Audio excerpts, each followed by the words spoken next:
Okay, folks, it's your buddy Mike Messier, Mike's Instant Movie Review, The Shift. This one's been out for a few weeks, and I kind of had the feeling I'm pretty good at this stuff of knowing when a movie is about to be gone from the theatrical scenarios. Just, you kind of get a judgment, based on how long the movie's already been out, how popular the movie is, the big names in the movie, the whatever the fucks. So this one has been out for a few weeks, but I kind of had a feeling if I didn't see it today, I believe today was December 20th. If I didn't see it today, I probably would not get a chance to see it on the big screen. And you know me, I don't really like to watch movies at home on the TV. I will if I have to, but I prefer the big screen experience. And this was an interesting case. So first of all, should you see it? Should you not? That's a tough one for this one. I don't think that I don't think that I can give a clear answer for everybody. I'd say that if you're kind of open-minded, if you're open for some stuff, you would probably enjoy this movie. However, I enjoy the movie, but there's some things that I didn't enjoy for various reasons that I'll get into now. So I'm kind of split on whether I recommend this or not. I kind of feel like kind of depends on your mood, I guess, or your open-mindedness. Now I'll get into it, and I guess I'll just say spoilers. So I didn't know much about this movie going into it. I think I had seen a preview or two, and I think I had seen a headline or two. And once the movie started, it all came back to me, what I did know. This is from Angel Studios, which kind of made its name known in this past year, 2023. I want to say the summer. May or June or some such thing. Their big movie, big surprise hit of the year. I thought it was a great movie. The Sound of Freedom came out with Jim Caviezel and so forth.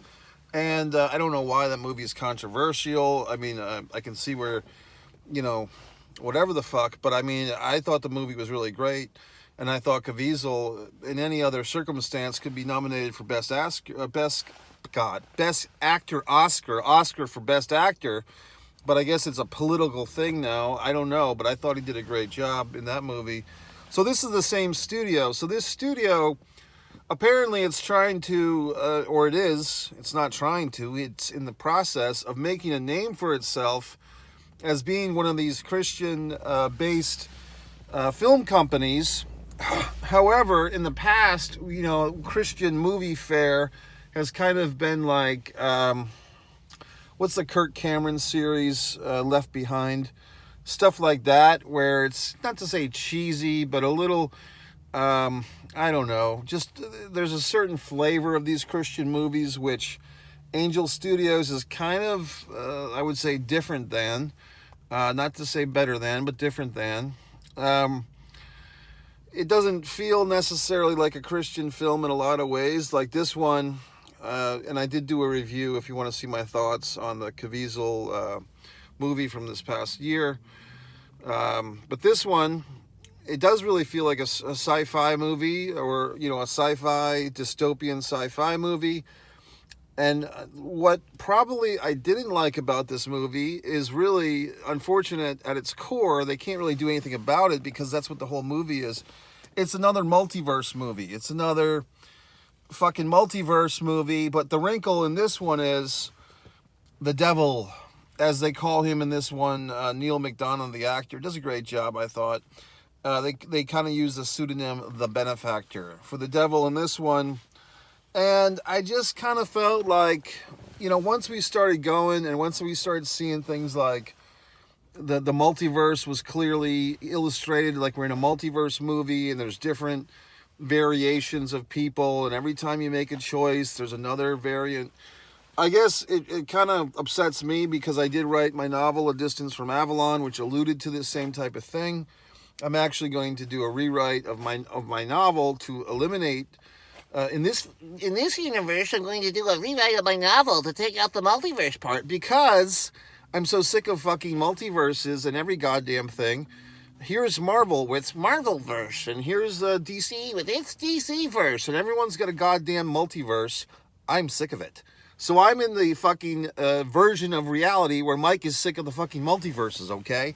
I'm just sick of it. Yes, it's a cool concept, but when everybody does the same goddamn concept, it's no longer cool. It's shit. So I'm just sick of this goddamn multiverse thing. And so I kind of just, I wouldn't say I lost interest in this movie, but I disengaged a bit once it became clear we're in a multiverse thing. Now, what did engage me, I think, I'll be honest, is you kind of had like a nice romance story here in this film. You have this guy, he's at the bar, and this lovely woman, who I did look up her IMDb stat and facts. This actress is from Texas, apparently. She has done other religious-based films. She played Mary Magdalene in The Chosen. Very attractive woman. And this is the type of attractive woman that's kind of like wife attractive as opposed to floozy attractive, okay? As opposed to harlot attractive. This is like the marrying type. Like, she's pretty enough that you could kind of wake up to her every day, but not so pretty that you'd be in a fist fight, you know, defending her honor against every asshole in the bar. Like, kind of a dignified, attractive woman. So there you go. So this woman's in this movie, this actress, and this guy, this character, Kevin, her name is Molly, his name is Kevin. She basically picks him up at the bar on a dare from her little Yenta friends, who we see later in the film. And we're off to the races. We kind of get the scenario. We do a nice effect of what's called flash forwarding, not flashbacks, but flash forwarding, which is kind of like the, not really the reverse of flashbacks, but it's like you see how their relationship will play out in the future.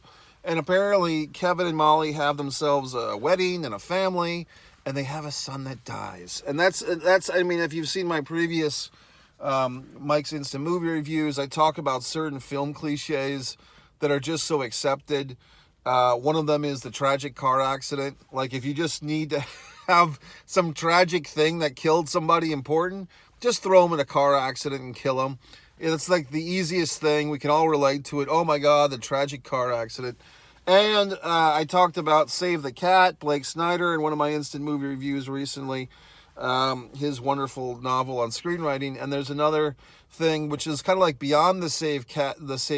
It's like the dead parent or the dying parent. Like, if you want to have sympathy for a character, just, you know, have them have a dead parent or a dying parent or some such thing. In this one, you know, we have the dead child, which is like the grand daddy of them all, of sympathy routines. Like, oh, the young couple, everything was fucking perfect. Then they had a son, and the son died. And then we broke up, and I gave her a pendant. So all this goddamn horse shit. So my point is, folks, if I had seen this same movie, this in a different universe, if I had seen this movie, whatever it's called, the fucking movie, 5 or 10, 15 years ago, the fucking Shift, I would have probably enjoyed it more, simply because we haven't, you know, all these like I told you last summer when I saw what's his dick in The Flash, Ezra Miller, okay? I mean, it amazes me that assholes like him get to be rich and famous and get all these second chances, and people with more talent like me sit in my goddamn car and talk about his fucking movies. He should be in his fucking car talking about my goddamn movies, okay? But I mean, I'm talking about this Ezra Miller fucking the goddamn Flash. And, you know, 2 weeks earlier, I had seen the Spider-Man Across the Spider-Verse movie, which, you know, is like the second of 3, apparently, of these Spider-Man animated epics. And everything that was done in The Flash, I had just seen 2.5 weeks earlier in the fucking Spider-Man Across the Spider-Verse. I mean, talking about key, like, terms and elements. And I just don't get it. I mean, I'm looking through YouTube and I'm seeing these videos like, oh, Star Wars ripped all this horse shit off of Dune. Okay. Well, I mean, I guess I now I know, thank you. But I didn't know that. But watching the goddamn Spider-Verse shit and watching the Flash, it's like, oh my God, there's like actual like lines, like it's almost like lines of dialogue, but just key words and phrases. So my point, as I keep repeating myself, did you get that humor? I am just sick of the multiverse routine. So in this movie, The Shift, and basically it's like, oh, the benefactor, the devil, shifts you from one fucking universe to another, and he can just do it instantly with this fucking wristband. It's like that's another cliche of these sci-fi or fucking fantasy films. Every asshole has like a fucking watch, like the easy watch thing. It's never like a shoelace, or like it's never like something you put up your nose, or it's never like you don't pull your ear like Bewitched. It's always a fucking wristband thing, right? So it's like, that's my point. It's a well-made movie. It's well acted. The wife is very attractive, all that good stuff, but it's just a lot of shit that we've seen in other films. Now, I will say that this movie, The Shift, I think they took this whole multiverse thing in a very serious direction, and also there's an undercurrent of religion and Jesus and good stuff. Basically, Molly, the beautiful wife, has taught Kevin to come back to church, and when she gets shifted, I guess, after once again another tragic car accident, after a car accident, he like remembers some of the scripture that he learned going back to church with his wife. And in his new, universe where he's planted in, where no one has the Bible and so forth, he's like remembering scripture and writing it down and sharing it with Sean Austin, by the way. Now, I wasn't a big Frodo guy. That was Tobey Maguire, fuck. I really can't, I'm not a big Lord of the Rings fucker, okay? But I guess Sean Austin was in all those movies. Was he also, was Sean Austin Rudy? Is that the same guy, or is there a different guy? But in any event, Sean Austin's in this thing. No offense, Sean, but Sean's looking a little bit bulky. Okay, so he's in this dystopian universe where everybody's starving, but Sean there's getting fed somehow. But it turns out, spoiler, he's one of the benefactor's little spies. Spies like us, Dan Aykroyd and Bill Murray. Good movie, by the way. So I just thought this movie was good. It's just tough for me to give it a full endorsement, because like I keep telling you, it's just so many things I've already seen. I feel like I've already seen these elements in other films, so it's hard for me to say, gee whiz, go out and see this one, because I just kind of feel like you've already seen some of it in other films, okay? So my point is, that's why I'm going to give this like a 3.5, 3.25 star out of 5. I do feel it's a well-made film. I think this Angel Studios, what they're trying to do, if I might be so bold, is they don't just want their movies to be like, good Christian movies where Christian people can see these movies and feel like they're not necessarily seeing just a boring-ass Christian film. They feel like they want to reach the mainstream audience, and in order to do that, to slip their little messages of hope and faith and all that good stuff in, they have to kind of cloak their Christian movie as the kids say, a secular film. I always hated that term, secular. So they want you to think, oh, this is just a regular movie, it's not whatever the fuck. And then they slip the Jesus in there, and they slip the God, and they slip the scripture, and they slip this in, and they slip that in. So, but they're doing that by making it, I think, pretty good movies. I just feel like with this one, however they got this script, and I don't know if this was, what you would call like in the theater world, they call it like a Christmas hat play, where you just have a regular script and then you throw Christmas hats on all the characters, and suddenly you have a Christmas play, right?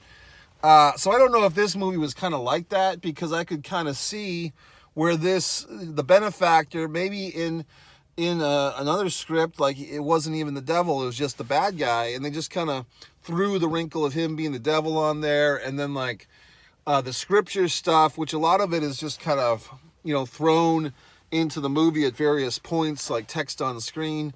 I could actually see this having been originally a script that was not even a Christian script, where they just kind of Christmas hatted it, where they just kind of put the Christian stuff on top of things, basically to make it a Christian type of movie for Angel Studios. Now, I'm not saying that did happen. I'm saying I could see a universe where that did happen. See what I did? So my point of the matter is this, folks. like I said, I guess I feel like I think the movie's well made, it's well acted. They do the thing at the end where, oh, pay it forward, buy all these tickets for all these other assholes. Well, I'm seeing in the theater, folks. I'm the only one in the theater today seeing this movie, so it's not like people are breaking down the walls to see this movie. No offense. So I mean, that's how they get you. I mean, Angel Studios did that with Caviezel and the fucking the singing children movie, The Sound of Freedom. But this one, I mean, no offense, guys, but I'm doing enough for the theater world, the film theater world, by doing all these Mike's Instant movie reviews, encouraging people to go to the movies. I can't supplement your incomes. Okay, I'm trying to make my own goddamn movies on One Man and a Camera Films. I can't supplement you guys selling tickets, okay? So in any event, like I said, it's a good movie. It's well made. The acting's fine. There was a kind of a scene where our buddy there, Kevin, jumps into another universe. He jumps into another timeline, and they call them DOPs, like doppelgangers. He sees a version of himself where he's basically Scarface. So that was kind of fun. Like, he sees the Scarface version of himself. Apparently, the DOP of Kevin that we're with in this movie is like the good Kevin, and all the other Kevins are a bunch of assholes, because you see him like being a Harvey Weinstein type. You see him doing all these other horrible things. Kind of an interesting thing they do in this movie is, like, you can go to this old rickety movie theater and you can screen yourself, like, if you're in this universe that he's in. They have these like vision theaters or via theaters or vi theaters, I guess, like vicariously living. You can sit there and get hooked up to a machine, and you can see all the different universes that you are appearing in, which I thought was an interesting wrinkle. So like I said, this movie does have a lot of cool stuff as far as, variation on a theme. Like, this movie did go pretty deep into how this multiverse type of thing could work, or what would it feel like and stuff. My point, like I keep repeating myself, it's just, we've seen too many multiverse movies. I'm sick of fucking multiverse movies. I'm so sick of them. I'm revising my own wonderful novel, A Distance from Avalon, to get rid of the multiverse shit, because I'm just intolerant now. I'm multiverse intolerant. Okay, you've heard of lactose intolerant. I'm multiverse intolerant. Any future films, novels, books, TV series, whatever the fuck, that have a multiverse, I'm just not interested. I just think it's a cliche now. It's just it's a prop. It's a crutch. It's a creative crutch, because it's like, oh, everything's fucked up in this universe. Let's just make a multiverse, and then it'll solve all our problems, or whatever the fuck. So I'm just sick of it. But this movie, it's not its fault, because like I said, as I know, well, I didn't say this, but I do know this, it takes a long time for a film to get made. You might have an idea for a wonderful movie, and then by the time you write a treatment, and then write a screenplay, and by the time you get financing for this goddamn hypothetical movie, it might be 10, 15, 20 years, okay? Apparently the movie Catch Me If You Can, even the mighty Steven Spielberg had the rights to that movie for like 20 years before he made it.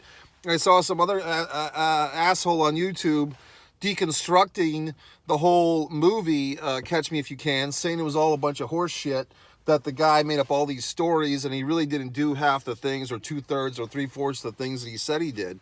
Okay, so that's another goddamn thing. He said the guy's biggest scam was scamming Spielberg into thinking that he did all that stuff, like flew a plane or whatever the fuck. Okay, folks, so that's it. So, gee whiz, Mike, should we see this movie or not? I mean, you've talked us around in circles. Should we see it? Should we not? I don't know. I'm kind of mixed. In this multiverse, I say, yeah, go ahead and see it. It won't kill you. And in a second multiverse, I say, don't see it. It's boring. How about that? So, in any words, folks, I have been getting some nice responses, though, from people. People have been saying, gee whiz, Mike, your reviews are better than the movies. We appreciate you. You're the best person in the world. I do agree with that. I believe the gentleman's name was Chris Fiera. Chris said some nice things about one of my recent reviews. My buddy, my old pal there, Court Fisk, is very excited about my review of Wonka from the other night. Another fine gentleman made a nice comment. I can't wait for your Von Erich movie review. I wish it was just called Von Erich. or Von Erich's, but it's called the Iron Claw. I'm kind of sad that the Iron Claw, I mean, they went for the big cheese here, folks. They went for the December Christmas release, basically December 22nd. I have not seen the Iron Claw yet. I'm planning to see it tomorrow. But my point is, by doing such, by coming out in December, you're going against the Ferrari movie. I'm about to see that right now. There's all these other big movies coming out for Christmas. The Color Purple remake is coming out for Christmas. So when you play with big stakes, the Iron Claw will not be playing in the IMAX theater. It will not be playing the Dolby Digital. It's basically getting like the second choice, like the standard screens, right? So still good screens. I'm kind of in a quandary because I could see this movie, the Iron Claw, in Regal Theater tomorrow, or I could use one of my Cinemark subscription passes. But it's I mean, just to put a button on it, more or less it would cost me like 54 cents to see it at Regal because I already paid for the year subscription, or I could just see it at Regal, but I'd be using one of my Cinemark. I'd be using one of my passes. But I do know that Cinemark, it's a better movie experience. No offense, Regal, because the sound is better. But then I try to justify and say, you know what, if I go see it at Regal, then I can kind of pretend it's like the 1980s. You know what I mean? Like, because the screen in the theater wouldn't be as good. So it kind of has a throwback to when all this stuff took place. So that's where I'm at, folks. But you have a nice day, whatever the hell you did with your day. Only 60 subscribers on this channel, which kind of pisses me off. So this is One Mike Messier, where I do Mike's Instant Movie Reviews. You could subscribe if you're a pro wrestling fan by any event. One Pro Wrestling and Sports fan. You can see all my NXT coverage of live shows, not the horseshit TV shows, but I actually go to the goddamn house shows and take nice photos for you fucks. If you want to say, well, gee whiz, Mike, you have all these opinions, but what do you do with your life? Well, you can buy one of my wonderful books, Fight or Play Basketball, A Distance from Avalon. You better buy it now because I'm going to rewrite the whole thing. So you want to have both multiverses versions of it, right?